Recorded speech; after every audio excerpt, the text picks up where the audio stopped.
मेरे मन में बहुत सारे सवाल आ रहे हैं और किससे बात करूं? किसके पास इतना ज्ञान है जो मेरे सवालों के जवाब दे दे ताकि मैं मेरा काम कर सकूं? या फिर एक समस्या है जो बार बार आ रही है, एक समस्या जो बार बार आ रही है और मुझे उत्तर नहीं मालूम पड़ रहा। अगर ऐसा आपके साथ है तो ये वीडियो आपकी मदद कर सकता है।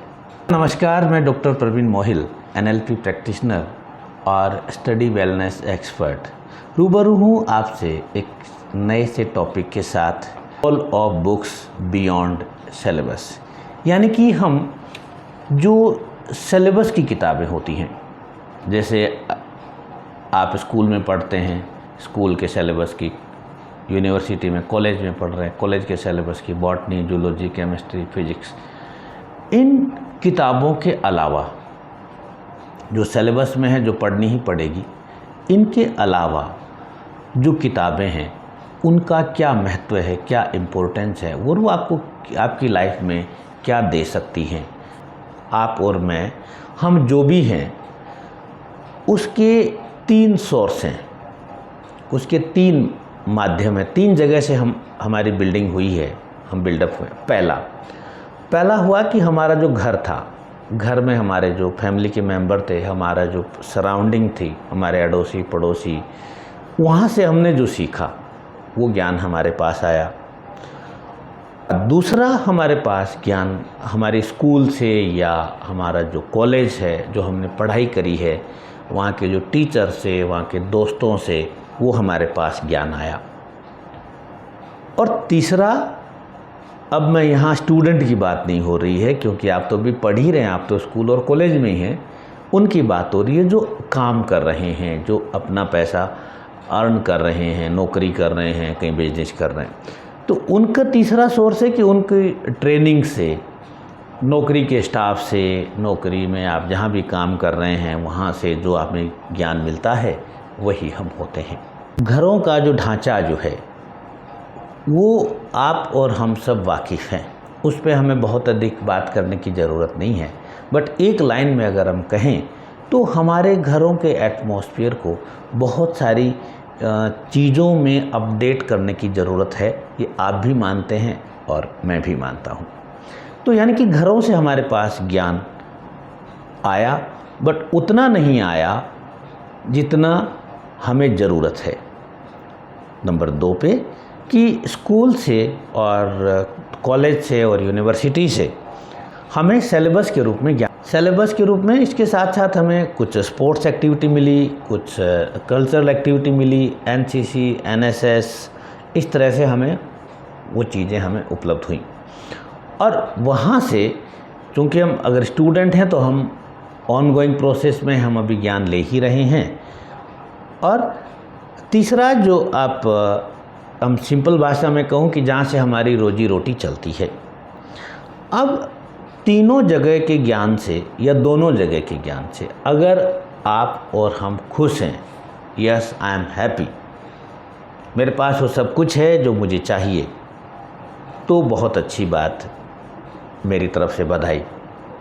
बट अगर ऐसा नहीं है, आपको ये लगता है कि ओके नहीं है, कहीं ना कहीं कोई चीज़ इस तरह की बंद पड़ी है जो मुझे नए सिरे से सोचने की ज़रूरत पड़ रही है या दिमाग में एक चिंता पैदा कर रही है, तो हमें इसको और आगे से समझने की ज़रूरत है। आगे से समझने के लिए क्या करें कि यानी कि ओके नहीं है, समझना मतलब ये कि ओके नहीं है, यानी कि जितने नंबर आपके आने चाहिए उतने नहीं आ रहे तो ओके नहीं हुआ। जहाँ पे आपका एडमिशन होना चाहिए वहाँ नहीं हुआ तो ओके नहीं हुआ।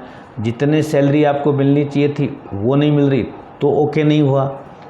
ठीक है, जो हेल्थ आपकी रहनी चाहिए थी वो ओके नहीं हुआ तो हो गया। तो इस प्रकार से अब क्या करते हैं कि ये जो 3 पिलर, जो 3 जगह जो हमारे पास आई, एक हमारा घर आ गया, एक हमारा स्कूल कॉलेज आ गया, तीसरा हमारा वर्किंग प्लेस आ गया।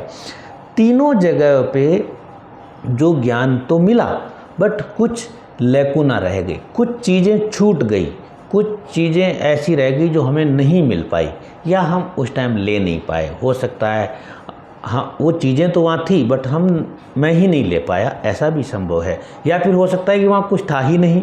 तो ये दोनों, यानी कि स्थिति कुछ भी रही हो बट रिजल्ट एक है, वो ये कि आज वो चीज़ मेरे पास नहीं है। और जब नहीं है तो वो एक खाली स्थान बन गया, एक रिक्त स्थान बन गया, एक गैप बन गया, एक ब्लैंक स्पेस बन गया।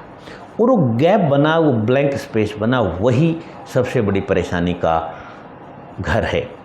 अब इस गैप को सिंपल भाषा में कैसे समझें, यानी कि एक स्टूडेंट का, एक आम आदमी का सवाल होता है कि हम इसको समझें कैसे। तो एग्जाम्पल मैं शेयर कर रहा हूँ, कुछ एग्जाम्पल मैंने लिए हैं, आपके अलग से हो सकते हैं। जैसे लाइफ के कुछ इम्पोर्टेंट एस्पेक्ट होते हैं। इम्पोर्टेंट एस्पेक्ट का मतलब उनके बिना हमारा काम नहीं चलता, वो हमें इनकी ज़रूरत पड़ती ही पड़ती है। जैसे पहला एस्पेक्ट मैं ले रहा हूँ, कैरियर एस्पेक्ट, यानी कि आज तो हम स्टूडेंट हैं, बट स्टूडेंट लाइफ के बाद हमें रोजी रोटी कहाँ मिलनी है, हमारी लाइफ कहाँ है, हमारे ड्रीम्स कहाँ पूरे होंगे, कहाँ के हमने सपने देखे हैं। तो उस समय अगर आपके सामने मन में ये आया कि यार मेरे पास तो यही ऑप्शन है, मान लीजिए आप बीए या बीएससी में हैं और आपको लग रहा है कि अब मेरे पास तो सिर्फ बीएड करके और टीचर बनने का ही ऑप्शन, और कोई ऑप्शन नहीं है। इसका मतलब है कि कहीं ना कहीं वो गैप एग्जिस्ट कर रहा है। क्योंकि हकीकत क्या है ये आप भी जानते हैं, हकीकत है कि अनलिमिटेड स्कोप है। यानी कि आपके पास अगर आप देखिए ना कितने सारे लोग क्या क्या काम कर रहे हैं। इसका मैं एक आपको छोटा सा सॉल्यूशन भी शेयर करूं बीच में। आप एक काम करिएगा कि एक रोज़गार समाचार आता है, एम्प्लॉयमेंट न्यूज़, उसको आप 1 महीने पढ़ लीजिएगा, सिर्फ एक बार उसको पढ़िए तो सही। और जब हम उसको पढ़ते हैं ना, ये मैंने खुद ने किया है, तो पता चलता है कि यार मैं तो एक ही जगह पे अटका हुआ हूँ। नौकरियाँ तो बहुत सारी हैं, कैरियर ऑप्शन तो बहुत सारे हैं, सरकारी भी हैं, दूसरे भी हैं। तो यानी कि एक पे मैं अटका हूँ, तो यानी कि वो गैप मेरा एग्जिस्ट कर रहा है। अब दूसरा एग्जाम्पल मैं लेता हूँ, दूसरा एस्पेक्ट ले रहा हूँ। दूसरा सोशल एस्पेक्ट है। सोशल एस्पेक्ट में हम लोग कई बार एक जिसको कहते हैं कुएं के मेंढक की तरह सोचने लग जाते हैं।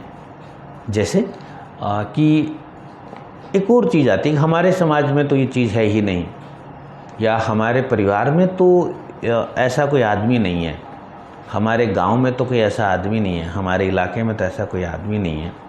अगर हम ऐसा सोचते हैं और हम रुक जाते हैं, खास बात क्या है, ये सोच के रुक जाते, आगे नहीं बढ़ते। आगे बढ़ रहे हैं तो कोई बात नहीं, तो जबकि ऐसा नहीं है, ये आपको भी पता है, ऐसा नहीं है, ये आपको भी पता है। यानी कि ये जो यूनिवर्स है इसमें अनलिमिटेड है। तो ये हमारा सोशल एस्पेक्ट हो गया। जैसे केस अभी मेरे सामने आया कि आता है, कहता है सर मेरे इलाके का तो यहाँ कोई नहीं है, मैं तो किसी को नहीं जानता। और देखते ही देखते वो 6 महीने में वो सबका दोस्त बन गया, और उसके सब दोस्त बन गए 6 ही महीने में। तो इलाका इम्पोर्टेंट या नहीं है, तो ये हो गया हमारा सोशल एस्पेक्ट। एक तीसरा एस्पेक्ट मैं ले रहा हूँ जिसको हम कहते हैं पॉलिटिकल एस्पेक्ट। पॉलिटिकल एस्पेक्ट में हम लोग क्या करते हैं कि एक पास्ट के ट्रॉमा पे अटक जाते हैं, यानी कि एक पर्टिकुलर सेगमेंट में अटक गए और हम आगे नहीं बढ़े। जो कि एक जो हमने ये नहीं देखा कि हमारा फ्यूचर कहाँ जा रहा है, हमारा फ्यूचर किस तरह से बनेगा, किस तरह से हमें वोट कास्ट करना है, किस तरह से हमें सोचना है। तो हमारा ये एक पॉलिटिकल एस्पेक्ट हो गया कि यहाँ हम लोग एक गैप जनरेट हो गया। हमारे पास इतना सा ही पैसा है, हम तो उस एग्ज़ाम की तैयारी हम नहीं कर सकते क्योंकि उसमें तो बहुत पैसा लगेगा, और हमारे पास तो कम पैसा है, हम उस जगह एडमिशन नहीं ले सकते क्योंकि वहाँ पे बहुत अधिक फ़ीस है। तो आपको पता है कि जहाँ पे जिनकी आप महंगी फ़ीस बता रहे हैं, उनसे बहुत अच्छे इंस्टीट्यूट आपके पास ऐसे हैं जहाँ पे फ़ीस आपकी लगेगी भी नहीं, और लगेगी तो नाम मात्र की लगेगी। तो ये आपको मालूम, बट उसके लिए हमें, क्योंकि हम अटके हुए हैं, वहाँ हमें उनसे निकलना पड़ेगा। आगे मैं बात करूँगा कि निकलते भी कैसे हैं। तो ये अनलिमिटेड है। दूसरी तरफ इसी में एक फीलिंग आ जाती है, गरीबी की एक भावना जो आ जाती है और आदमी दुखी हो जाता है। जबकि आपको और हमको सबको पता है कि पैसा इस दुनिया में तो बहुत है, सिर्फ हमारे पास नहीं है। बाकी तो बहुत सारे लोग हैं जिनके पास पैसा बहुत है, यानी कि पैसे की तो कमी नहीं है, यानी कि पैसा सिर्फ मेरे पास नहीं है, यानी कि मेरे एक्शन को कहीं ना कहीं मुझे चेंज करने की ज़रूरत है। तो ये होगा हमारा अगला एस्पेक्ट। एक एस्पेक्ट हमारा होता है इमोशनल और रिलेशनशिप का एस्पेक्ट। इमोशनल एस्पेक्ट, यह मैं तो अकेला ही हूँ, हिंदी में कहावत भी कही जाती, पता नहीं वो किस रेफरेंस में, लेकिन अकेला चना भाड़ नहीं फोड़ सकता, पता नहीं वो किस रेफरेंस में, किस संदर्भ में, किस समय वो प्रासंगिक थी। बट अगर ये बच्चे के दिमाग में चली जाती है, अगर हमारे दिमाग में चली जाती है तो बड़ा नुकसान करती है और एक बड़ी समस्या आ जाती है। जबकि अकेला कोई नहीं है हमारे पास। हमारी दुनिया में देखो आबादी कितनी है, बहुत सारे लोग हैं, जो उनमें से बहुत सारे लोग आपके जैसे होंगे। तो ये हमारा अगला एस्पेक्ट है। और एक और एस्पेक्ट में ले लेता हूँ, फिजिकल हेल्थ, कि साहब मेरी हाइट कम है, मेरा जो वेट कम है, मेरा जो रंग फेयर नहीं है, मेरा जो आवाज़ है वो साफ नहीं है। ये यानी कि हम किसी चीज़ को हमने पकड़ा और वहाँ अटक गए और हमने क्या कह दिया कि हमारे पास एक प्रॉब्लम है, हमारे पास एक प्रॉब्लम है। और यानी कि कोई न कोई जो जब भी ये चीज़ आ रही है इसका हम समझो कि गैप है, और जैसे ही उस गैप को हमने फिल कर दिया यानी कि हम क्या हो गए, प्रॉब्लम फ्री हो गए। अब सवाल है कि ये इतने सारे एस्पेक्ट, आपके पास अलग एस्पेक्ट हो सकता है, उसके अंदर भी आप ध्यान से देखेंगे तो वो गैप कौन सा है, उस गैप को आइडेंटिफाई करना है। जैसे ही हम उस गैप को आइडेंटिफाई करें, जैसे ऐसे समझो कि रोड पे आप जा रहे हैं, बारिश से रोड टूट गई, गड्ढा बन गया, जैसे ही हमें गड्ढे का पता चलेगा हम ट्रैफिक को मैनेज कर लेंगे, हम हमारी गाड़ी को सावधानी से ड्राइव करेंगे। और अगर हमें पता ही नहीं है तो एक्सीडेंट हो सकता है, इसलिए वीडियो ज़रूरी भी है।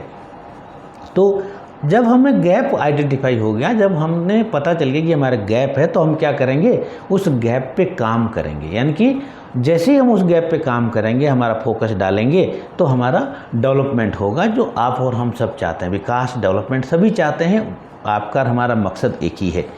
अब बच्चे पूछते हैं कि सर ये डेवलपमेंट की हम बात कर रहे हैं और सभी लोग कहते हैं कि भाई समाज का विकास करो, अपना विकास करो, बट ये विकास का दिखता नहीं है, ये इसमें कुछ एक्शन नज़र नहीं आ रहा कि विकास मतलब क्या।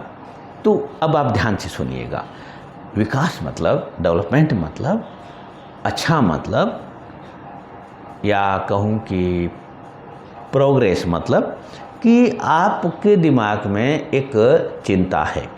वीडियो की शुरुआत भी हमने वही की कि आपके दिमाग में एक बड़ा सवाल है, आपके दिमाग में एक बड़ा कन्फ्यूजन है, आपके सामने एक बड़ी प्रॉब्लम है, राइट।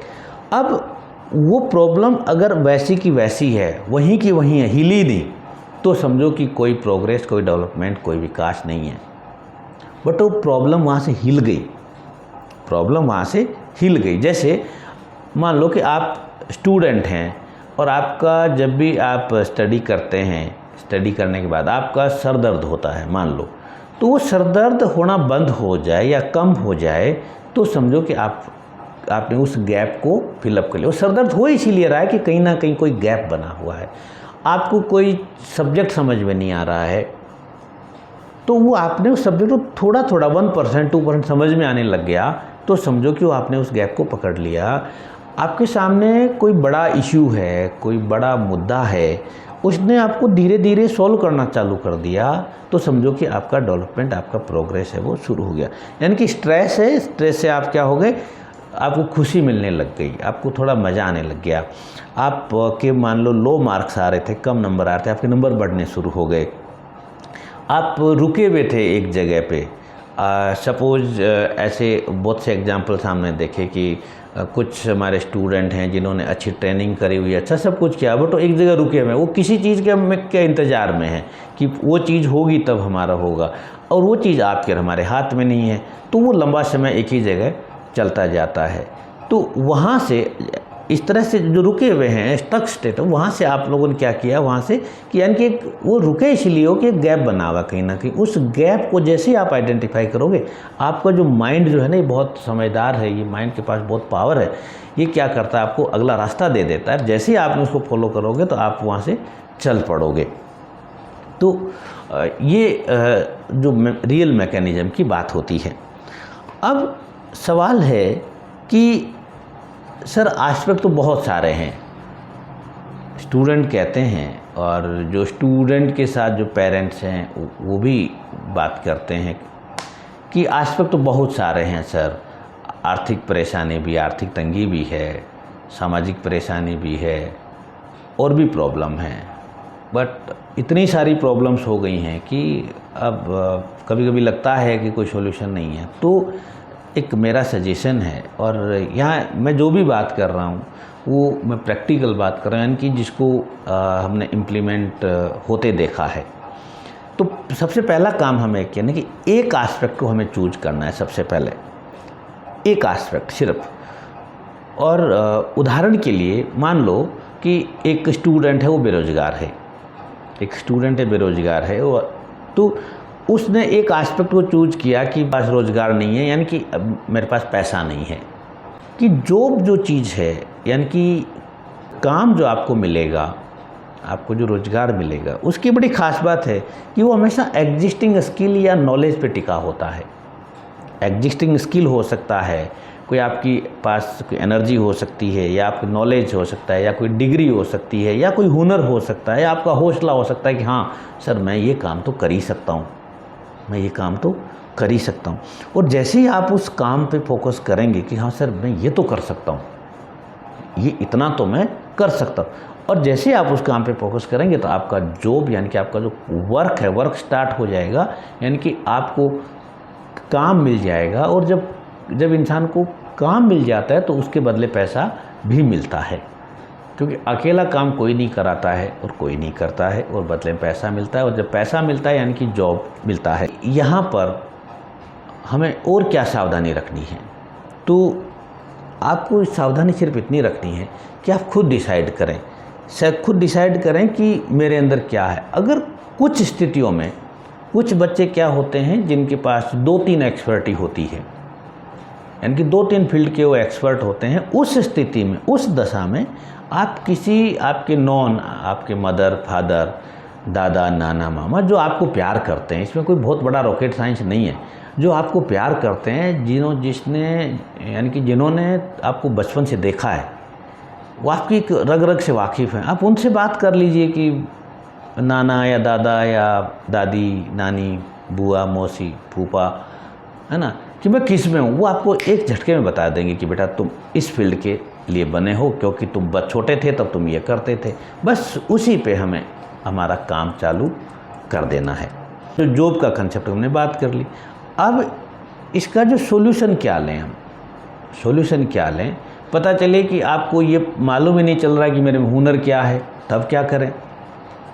पता चला आपको ऐसे लग रहा है कि मेरे में तो कुछ सर क्वालिटी ही नहीं है, कुछ है ही नहीं मेरे में कुछ है ही नहीं। तो पहली चीज़ तो मैं बता दूं कि ऐसा कुछ है नहीं, क्योंकि हर इंसान के पास कुछ न कुछ हुनर है, और जो हुनर है हो सकता है आपको नहीं पता हो। इसलिए वापस वही राय है मेरी कि आप अपने, अगर आप शहर में रहते हैं तो आप अपने आपके जो पुराने गांव हैं वहाँ जाइए, और आप घर में जो बुज़ुर्ग हैं उनसे मिलिए, उनके साथ थोड़ी बातें करिए, वो बता देंगे आपके अंदर क्या क्या आता है, और उस पर हम काम शुरू कर देते हैं।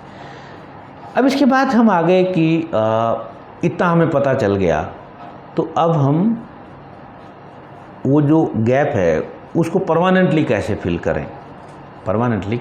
करें, यानी कि ऐसा कौन सा माध्यम है जो हमारा फिल कर दे। तो बुक्स जो हैं वो सबसे बड़ा माध्यम है, क्योंकि कोई आदमी आपको 24 घंटे राय नहीं दे सकता, आप 24 घंटे किसी से ट्यूशन नहीं पढ़ सकते।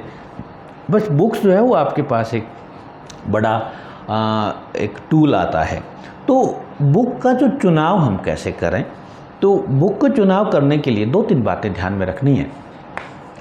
एक तो है कि आप जो भी बुक पढ़ रहे हैं वो बुक आपकी साइंटिफिक टेम्परामेंट की होनी चाहिए, साइंटिफिक टेम्परामेंट की होनी चाहिए इन प्लेस ऑफ फिक्शन, यानी कि जो फिक्शन यानी कि जो कुछ बुक्स जो फिक्शनल बुक होती हैं जिसमें एक राइटर की एक इमेजिनेशन से एक स्टोरी बनी होती है ना। जब आप फिल्म देखते हैं तो उसकी डिस्क्लेमर आता है कि भाई ये पूरी तरह से फिक्शन है, किसी से मैच नहीं करता। तो आपके पास एक साइंटिफिक बुक होनी चाहिए, यानी कि बुक के अंदर रेफरेंस होने चाहिए जो बुक के अंदर लिखा है उसको साइंटिफिकली प्रूव करते हों। आगे मैं कुछ बुक्स के नाम भी बताऊंगा। दूसरी बात यह है कि जो आप बुक का चुनाव कर रहे हैं वो बुक ऐसी हो जो आपको डायरेक्ट करे, यानी कि आपको रास्ता दिखाए और रास्ता आपकी फैमिली की तरफ जाएगा या फिर आपकी सोसाइटी की तरफ जाएगा या फिर राष्ट्र की तरफ जाएगा। उस बुक को आप जैसे जैसे आप पढ़ते चलेंगे तो आपका रुझान उधर बढ़ता चलेगा। और तीसरी बात है कि वो ऐसी बुक्स को आप जो चुनाव करें जो आपको इंडिपेंडेंट बनाए। अगर आप वीडियो देखते देखते मन कर गया कि कौन सी बुक है तो आप गूगल में टाइप करें सेल्फ हेल्प बुक्स के नाम से, बहुत सारी बुक्स आ जाएंगी सेल्फ हेल्प बुक जो अपने आप में आपकी मदद करती हैं। तो इंडिपेंडेंट जिस बुक को पढ़ के इंडिपेंडेंट बनते हैं वो बुक्स पढ़ें। और या एक और चीज़ सबसे बड़ा कि मान लीजिए आपका मन कर रहा है किसी एक फील्ड में, आपको वहाँ से घबराहट भी आ रही, तो आप एक सोच ले लें कि एक थॉट लें कि थॉट ऑफ द बिगिनर, ठीक है। और यानी कि आप एक लर्नर हैं और आप कुछ भी चीज़ सीख सकते हैं। ऐसा जैसे ही आप टेम्परामेंट लेंगे, आप इस तरह का मूड बनाएंगे तो आप इस डायरेक्शन में भी आप चलना शुरू कर देंगे। और एक सबसे बड़ी बात कि आप जो भी बुक पढ़ें उस बुक में आपके पास ये फील आना चाहिए, रिजल्ट ये आना चाहिए कि मैं जिम्मेदार हूँ। ऐसा नहीं कि आज मेरे पास फाइनेंशियल प्रॉब्लम है तो मेरे कोई रिश्तेदार जिम्मेदार हैं या कोई पॉलिटिकल पार्टी जिम्मेदार है या कोई XYZ पर्सन जिम्मेदार, ऐसा नहीं, मैं ही जिम्मेदार हूँ। ये इसका जो कंसेप्ट है वो हमारे पास आना चाहिए। अब आगे चलें कि ये बुक्स है वो कहाँ मिलेंगी, ये बुक्स कहाँ मिलेंगी, क्योंकि बहुत सारे स्टूडेंट जब हम बात करते हैं तो बच्चे, कुछ स्टूडेंट हैं जो रूरल एरिया में रह रहे हैं, कुछ जो पर्सन हैं जो रिमोट एरिया में हैं, वहाँ पे इतनी सुविधाएं नहीं है, तो कहाँ मिलेंगी, तो मैं इस पे बात करता हूँ। बुक्स कहाँ मिलेंगी, तो पहला जो सोर्स है सबसे बड़ा आज के दिन, क्योंकि आप इस वक्त मेरे यूट्यूब वीडियो देख रहे हैं तो आपके पास स्मार्टफोन तो है, कहेंगे कि गूगल पर बहुत सारी बुक्स फ्री पड़ी हुई हैं, गूगल पे बहुत सारी बुक्स फ्री पड़ी हैं, वहाँ से आप ले सकते हैं। दूसरा सोर्स है, अधिकांश आपके अप्रोच में कोई ना कोई लाइब्रेरी है, आपके गांव या कॉलोनी या शहर या कॉलेज या स्कूल जहाँ भी आप, एक लाइब्रेरी है, आप वहाँ से बुक्स ले सकते हैं। मैं वो बातें बता रहा हूँ जो फ्री ऑफ कॉस्ट है, अभी तक कोई पैसे की ज़रूरत यहाँ पे नहीं है। तीसरा, अगर ये दोनों नहीं बैठी बात कि सर लाइब्रेरी शहर में है दूर है, तो यूट्यूब आपके पास है। यूट्यूब पे आप देखेंगे कि बहुत सारी बुक्स की समरी है, हिंदी में है, इंग्लिश में है, डिफरेंट लैंग्वेज में। तो आप अगर पढ़ नहीं पा रहे हैं तो उस बुक की जो समरी का जो वीडियो होता है 15 मिनट, 20 मिनट, 1 घंटा, उसको आप सुन लें तो भी उसका इतना ही इम्पैक्ट आएगा। तो आप यूट्यूब से भी सुन सकते हैं। और आप बस यूट्यूब के अलावा एक ऑडियो बुक का भी ऑप्शन इसमें आता है, तो आप अपना ईयरफोन लगा के और ऑडियो बुक को सुन सकते हैं। और एक और चीज़ बताता हूँ मैं इम्पोर्टेंट, बड़ा अच्छा लगेगा आपको सुन के, मुझे बहुत अच्छा लगा जब मैंने खुद ने सीखा कि जब आप अपने घर में आपके से जो बड़े लोग हैं या आपके कुछ लोग जो इस टाइप के आपके जानकार हैं उनसे आप बात करेंगे तो कोई ना कोई अच्छी बुक आपको आपके घर पे भी मिल सकती है। और ये ज़्यादातर केस में मैंने देखा है कि जब भी हम लोग स्टूडेंट्स को बताते हैं तो बच्चों का मैसेज आ जाता है कि हाँ सर ये बुक्स मिल गई है हमें। और वो बहुत से बच्चे तो बुक को पढ़ने के बाद ही फ़ोन करते हैं कि सर ये बुक हमने पढ़ी और ये चीज़ हमारी सॉल्व भी हो गई। और एक और ऑप्शन है जो मेरी तरफ से है, अगर आप मेरी अप्रोच में हैं, यानी कि मैं आपको बुक आसानी से दे सकता हूं, तो कुछ बुक्स मैं खुद रखता हूं जो मैं पढ़ता हूं, वो बुक्स भी आप मुझसे ले सकते हैं। और जब आप पूरा बुक को पढ़ लें तो आप वापस रिटर्न भी कर सकते हैं। आपके दिमाग में कोई बुक है और मेरे पास होगी तो आपको ज़रूर मिल जाएगी। अब हमने बुक्स का पता कर लिया कि बुक्स इस तरह से मिलेंगी, और अब एक सवाल है कि सर बुक पढ़ें कौन सी। बुक का तो सोर्स बता दिया, अब सर बुक्स मैं स्टूडेंट हूँ, मुझे कौन सी बुक पढ़नी चाहिए, मैंने ट्रेनिंग कर रखी है, मुझे कौन सी बुक पढ़नी चाहिए। तो एक आपको बहुत सिंपल सा करना है। आपके सामने दिमाग में जो बहुत सारे सवाल चल रहे हैं, बहुत सारे सवाल आपके दिमाग में चल रहे हैं, और सबसे बड़ा सवाल जो चलता है ज़्यादातर केस में वो आता है कि बच्चे के पास, या हम जो बड़े हैं, पेरेंट्स हैं, हमारे पास एक मेंटल पीस नहीं होता, इनर पीस नहीं होता। तो ऐसी सिचुएशन में आप अपने आप से जब थोड़ा सा सोचेंगे तो आपको कोई ना कोई बुक का पता मिल ही जाएगा। हमें प्रॉब्लम आ रही है कि आप फोकस्ड नहीं हो पा रहे हैं, आपके सामने कोई और चीज़ आ रही है, तो मैंने पहले भी कहा और दोबारा कह रहा हूँ कि आप एक बार किसी ऐसे पर्सन से कंसल्ट कर लीजिए जिसको इन चीज़ों का नॉलेज हो, जिनको इन चीज़ों का नॉलेज हो। उनसे मत करिए जो बुक्स का सेलिंग करते हैं, क्योंकि सेलर को सेल करनी होती है। आप थोड़ा सा कंसल्ट कर लीजिए, इसमें मैं भी आपकी मदद कर सकता हूँ। आप अपना सवाल मेरे इस YouTube पे लिखेंगे तो आपको बुक मैं भी रिकमेंड कर सकता हूँ। और सबसे बढ़िया जो आपकी जो सलाहकार हैं वो आपके घर में बड़े बुजुर्ग लोग हैं, आप उनसे मिल लीजिए। अगला सवाल हमारा है कि सर इन बुक्स को कब पढ़ें। सर मैं कंपनी में काम करता हूँ, 8 घंटे की ड्यूटी है, सर मैं अप डाउन करता हूँ, इतना सारा काम है। बड़ा इंटरेस्टिंग सवाल है, बट मैं आपको एक वर्ड भी दे रहा हूँ जो अच्छा नहीं है, बट वो वर्ड मुझे बहुत अच्छा लगता है। कब पढ़ें? टाइम चोरी करके। जी हाँ, टाइम चोरी करके, जी और से नहीं। एक टाइम होता है हम लोग, आप ध्यान से देखोगे तो कुछ टाइम हम लोग क्या गप्पबाजी में निकाल देते हैं, गॉसिप में हमारा टाइम जाता ही जाता है। आप कितने ही सिंसियर हो, कितने भी 8 घंटे काम करने वाले हो, कहीं ना कहीं गपशप में टाइम जाता है। हो सकता है आधा घंटे जा रहा हो, या 2 घंटे जा रहा हो, या 20 मिनट जा रहा हो। वहाँ से हमें उस समय को मैनेज करना है। यानी कि टाइम चोरी का मतलब है कि हमें उस टाइम को मैनेज कर लेना है कि खाली कहाँ पे है, उसको हमें निकालना है। आप हो सकता है बस में अप डाउन कर रहे हो, बस या ट्रेन या जो भी आप अप डाउन करते हैं, तो उस दौरान आप उस समय को भी आप यूज़ कर सकते हैं। जैसे मैंने कहा ना, ये ऑडियो बुक और वीडियो बुक यूट्यूब वाली, वो वहाँ पे बहुत परफेक्ट है टाइम। मैंने खुद ने करके देखा है ऐसा। आप ड्राइव करके जाते हैं, आप 4 व्हीलर ड्राइव करके ऑफिस जाते हैं, तब भी आप इस चीज़ को यूटिलाइज कर सकते हैं। और इससे बड़ी बात कि अगर ये भी नहीं पार पड़े कि नहीं सर मेरे पास 4 व्हीलर भी नहीं है और मैं तो 24 घंटे काम करूँ, तो कोई बात नहीं। ये बात ये है, अब आपको जो नींद जो है, आप 8 घंटे लेते हैं तो 20 मिनट कम ले लेंगे। नींद वाला समय को हम 20 मिनट का 10 मिनट कटो, 10 मिनट, 5 मिनट एनफ है, 5 मिनट एनफ है, 5 मिनट। और फिर कब, यहाँ पे आप ध्यान से सुनिए, यहाँ पे मैं NLP प्रैक्टिशनर और मेरे अब तक एक्सपीरियंस को मैं साझा कर रहा हूँ। कब करनी है? सोने से पहले। सोने से पहले यानी कि अगर आप ईयरफोन लगाया और अगर सोते सोते नींद भी आ गई तो सोने पे सुहागा।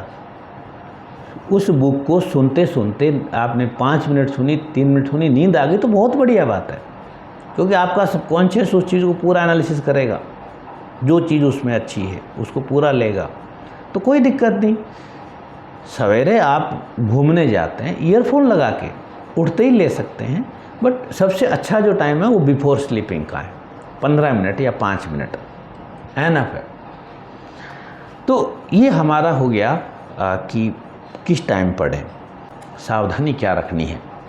सावधानी ये रखनी है कि मार्केट में बुक्स, बहुत सारी बुक्स हैं और तरह तरह की बुक्स हैं। और जब पहली बार हम इस फील्ड में जाते हैं तो पता नहीं चलता कि कौन सी बुक को पढ़ें। और कई बार ऐसा भी होता है कि घर वाले भी मना कर देते हैं कि बेटा हमें तो नहीं पता। और कई बार होता भी ऐसा है कि माँ बाप और दादी दादा सारे अनपढ़ हैं, पता नहीं, तो क्या करें? तब आपको क्या करना है, तब आपके जो टीचर हैं 10वीं क्लास में, आपके बहुत एक या दो आपके गुरुजी और आपकी मैडम और सर और रहे आपको बहुत अच्छे रहे, जिन्होंने आपको बहुत चीज़ें बातें बताई थी, सिलेबस से बाहर बताई थी, उनसे मिल लो। चलिए उनसे भी संपर्क नहीं है तो इस यूट्यूब पे आप अपना सवाल डाल दो, आप अपना जो क्वेश्चंस है वो डाल दो, मैं आपकी हेल्प कर सकता हूँ कि आपको कौन सी बुक चाहिए। बट पहली बुक आंख बंद करके परचेज नहीं करनी। पहली बुक आप सोच समझ के खरीदना। पहली बुक सोच से, वीडियो सुन रहे हैं तो भी सोच समझ के सुनना, क्योंकि अगर पहली चीज़ अगर शुरुआत हमने गलत कर दी तो वो हमें किसी और डायरेक्शन में ले जाएगी जहाँ हम इंडिपेंडेंट नहीं होंगे। हम आज़ाद होने की वजह कहीं यहाँ से नहीं कि हम दोबारा से किसी चीज़ गुलाम बन जाएँ। समझ रहे हैं मेरी बात? तो पहली बुक है उसको चूज़ करने से पहले आप किसी एक्सपर्ट से कंसल्ट कर लें। याद रखिएगा कि आपके घर वालों से बड़ा कोई एक्सपर्ट नहीं है, ठीक है। और दूसरा, आपके जो टीचर हैं, आपके मेंटोर हैं, उनसे आप बात कर लीजिए। और तीसरा कि आप किसी NLP के पर्सन से बात करेंगे तो और ज़्यादा अच्छा होगा। अब मैं यहाँ पे कुछ एग्जाम्पल मैं आपको दे रहा हूँ आपकी मदद करने के लिए। कुछ एग्जाम्पल मैं आपको बता रहा हूँ, यहाँ पे मैं शेयर कर रहा हूँ, वो आप ध्यान से सुनिए। एक नाम है Dale Carnegie. Dale Carnegie, DALE space CARNEGIE। ये डेल कार्नेगी हुए हैं 1888 में इनका बर्थ हुआ, 1955 तक ये जिंदा रहे। इस नाम से जो भी बुक आपको मिल जाए उठा लो, कोई रिस्क नहीं है। मैंने बहुत सारी बुक्स पढ़ी हैं इनकी, डेल कार्नेगी की। ऑडियो पे सुन लो, वीडियो पे देख लो, कुछ भी जो मिले, नो प्रॉब्लम, फ्री रहिए। और जब आप एक बुक पढ़ लेंगे ना तो फिर आपको आगे उसी बुक से आपको अगली बुक का रास्ता मिल जाएगा, फिर आपको किसी से पूछने की ज़रूरत नहीं होगी। और अगर आपको लगता है या आपको ये चीज़ें अच्छी लग रही हैं और यहाँ तक आपने वीडियो को देखा है तो एक काम और करिएगा, 12 महीने में एक बुक को ज़रूर पढ़ लीजिएगा। 12 महीने में एक बुक को ज़रूर पढ़ लीजिएगा, मज़ा आ जाएगा। और मैं ये काम काफ़ी सालों से कर रहा हूँ। तो ये एक एग्जाम्पल हुआ। अब मैं दूसरा एग्जाम्पल, ये डेल कार्नेगी तो किसी के लिए पढ़े, आप अगर मदर फादर हैं, आप वर्किंग हैं, आप स्टूडेंट, कोई भी पढ़े, सबके लिए। दूसरी book the power of now. आप कहीं काम कर रहे हैं और आप की शादी भी हो गई है, आप एक सामाजिक ढांचे में भी हैं और वहाँ आपको कुछ अनकम्फर्ट लग रहा है, तो ये बुक आपकी हेल्प करेगी। स्टूडेंट की भी हेल्प करेगी, स्टूडेंट के लिए थोड़ी सी ये हार्ड है। The power of now, Hindi में भी आती है शक्तिमान वर्तमान के नाम से। शक्तिमान वर्तमान, ये बुक मेरे पास भी है और इसके जो राइटर हैं वह एकार्ट टोले, ECKHART, एकार्ट TOLLE, एकार्ट टोले। ये सरकारी पेशा में है, नौकरी में भी अभी आप लगे ही हैं, आपको 2-4 साल ही हुए नौकरी में अभी आए हैं आप, या फिर आप स्टूडेंट भी हैं और साथ में अपनी अर्निंग भी कर रहे हैं, यानी कि आप पढ़ाई के साथ काम कर रहे हैं, तो ये बुक मैं रिकमेंड कर रहा हूँ आपको। बुक का नाम है rich dad poor dad. Rich dad, RICH space dad DAD dash POOR poor DAD। बहुत वेल नोन बुक है, गूगल में डालेंगे आ जाएगी। इसके राइटर हैं Robert Kiyosaki, ROBERT KIYOSAKI, Robert Kiyosaki. बहुत अच्छी बुक्स हैं, मैंने इसको पढ़ा है, इनको ले सकते हैं। ये बहुत आपके बहुत फ़ायदा आपको करने वाली है। और हाँ, एक चीज़ और कि अगर आपको कोई बुक पूरी पढ़ लो और फ़ायदा ना करे तो मुझे बताना ज़रूर, क्योंकि मेरा एक बिलीफ है, मैं मानता हूँ कि ऐसी कोई बुक मैंने अभी तक नहीं पढ़ी जिसका मुझे फ़ायदा नहीं, यानी कि वो पैसे वसूल हो जाते हैं। आगे एक और उदाहरण मैं दे रहा हूँ। एक बुक का नाम है सीक्रेट, रहस्य। अगर आपको लगता है कि यार मेरे में है तो बहुत कुछ, बट ये जो दुनिया जो है ये मुझे समझ नहीं पा रही, ये दुनिया मुझे समझ नहीं पा रही है, और मैं हूँ वैल्यूबल, इम्पोर्टेंट हूँ, बट ये लोग मेरी वैल्यू नहीं जानते, तो इस बुक को ज़रूर पढ़िएगा। बड़े हैं, आप नौकरी करते, आपको 10 साल, 20 साल, 30 साल हो गए और आपको लग रहा है कि यार लाइफ बहुत आगे आ गई और कुछ छूट गया है पीछे, और उस छूट गया है उसको पीछे, तो आपको मैं रिकमेंड करूँगा ये book, the 7 habit of highly effective people, the 7 habit of highly effective people by Stephen R Covey, STEPHENR ये बुक बहुत अच्छी है, मैंने खुद ने पढ़ी है इसको। और आपकी उम्र इससे भी ज़्यादा है, उम्र से मेरा मतलब यहाँ नहीं है, आपको लग रहा है कि यार लाइफ में सब कुछ तो लुट गया, कुछ बचा ही नहीं, रिश्ते टूट गए, पैसे लूट गए, और एक चारों तरफ से एक दुखी दुख आ गए हैं, एक आपको लगता है कि मैं एक तबाही के मंजर मचाने वाले ज़ख़ीरे पे खड़ा हूँ या बैठा हूँ, चारों तरफ दुख हैं, तो इस बुक को पढ़िएगा dear friend. Man's search for meaning, जीवन में अर्थ की तलाश में मनुष्य, man's search for meaning, man search for meaning by Viktor VIKTOR Viktor Frankl FRANKL, Viktor Frankl की बुक है। और इस बुक को जब पढ़ते हैं तो एक वर्ड आपने सुना है और आपने समझा भी है, जिसको बोलते हैं मध्य जीवन का संकट, मिड लाइफ संकट, जिसको हम बोलते हैं मिड लाइफ क्राइसिस। इस बुक को पढ़ने के बाद आप कहेंगे this is mid life wisdom, यानी कि मिड लाइफ में कोई संकट नहीं है, मिड लाइफ में एक विजडम है, और ये बुक उस विजडम की तरफ आपको लेके जाती है।